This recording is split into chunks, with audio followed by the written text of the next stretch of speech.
Ito, ang latest weather update.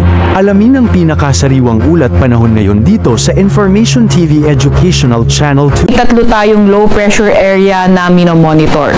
So dalawa, isa dito ay nasa loob ng Philippine Area of Responsibility at yung dalawa naman ay nasa labas na ating Philippine Area of Responsibility. Etong nasa loob nga na ating PAR ay kanina alas 3 ng hapon huling namataan sa layong 615 kilometers east-northeast ng Itbayat, Batanes.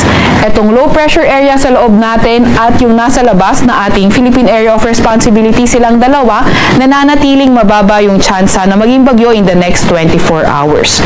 Samantala, ito namang low pressure area sa labas na ating Philippine Area of Responsibility na may kalayuan in the next 24 hours, mababa yung tsansa na ito ay maging bagyo, pero after 24 hours, posible nga or tumataas yung tsansa na ito ay posibleng maging bagyo.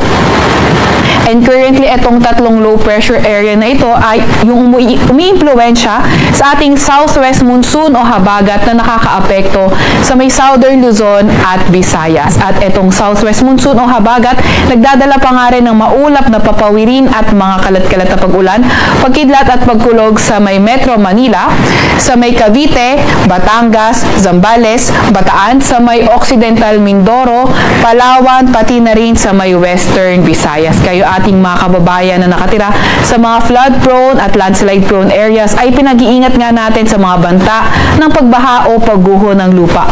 Para naman sa nalalabing bahagi ng ating bansa, asahan natin partly cloudy to cloudy skies pa rin, may mga tsansa ng mga localized thunderstorms.